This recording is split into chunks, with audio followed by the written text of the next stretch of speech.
नमस्कार दोस्तों। हमारी आज की कहानी है टोपी वाला और बंदर की कहानी। एक समय की बात है, एक गांव में एक व्यापारी रहता था। वह अपना पेट भरने के लिए गांव-गांव जाकर टोपियां बेचा करता था। वह रोज सुबह एक बड़ी सी टोकरी में टोपियां लेकर निकलता था। उन्हें बेचकर वह शाम तक अपने घर वापस आ जाता था। एक सुबह वह अपनी टोकरी में रंग बिरंगी टोपियां लेकर निकला। एक गांव में टोपियां बेचने के बाद वह दूसरे गांव की ओर जा रहा था। चलते चलते वह बहुत थक गया था। उस रास्ते से गुजरते समय एक जंगल भी पड़ता था। जंगल में उसे एक बरगद का पेड़ दिखाई दिया। उसने सोचा, क्यों ना पेड़ के नीचे बैठकर थोड़ा आराम कर लिया जाए। व्यापारी बहुत थका हुआ था। उसने टोपियों से भरी टोकरी को नीचे रख दिया, फिर सिर से टोपी उतारकर नीचे रखा और गले से गमछे को उतारकर जमीन पर बिछा दिया और उस पर लेट गया। उसके बाद व्यापारी गहरी नींद में सो गया। जिस पेड़ के नीचे व्यापारी सो रहा था, उसी पेड़ पर बहुत सारे बंदर रहते थे। व्यापारी के सोते ही बंदरों ने उसकी टोकरी पर हमला बोल दिया। बंदरों ने रंग बिरंगी टोपियों को लेकर खेलना शुरू कर दिया। कई बंदरों ने टोपियों को हाथ में भी पकड़ रखा था। बंदरों के उछल कूद से वहां शोर हुआ तो व्यापारी की नींद खुल गई। नींद खुलते ही व्यापारी के होश उड़ गए।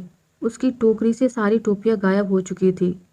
सभी बंदर हाथ में टोपी लिए हुए व्यापारी की ओर देख रहे थे। व्यापारी ने ऊपर बंदरों की ओर देखा तो उसे सब समझ आ गया। व्यापारी परेशान हो गया। वह सोच में पड़ गया कि अब टोपियां न बेच पाने के कारण उसका कितना नुकसान हो जाएगा। यही सब सोचते हुए वह अपना सिर खुजलाने लगा। उसे ऐसा करते देख बंदर भी अपना सिर खुजलाने लगे। व्यापारी को यह देख गुस्सा आ गया। उसने गुस्से में अपने सिर पर अपना हाथ तेजी से मारा। बंदरों ने भी अपने हाथ से अपने सिर पर तेजी से मारा।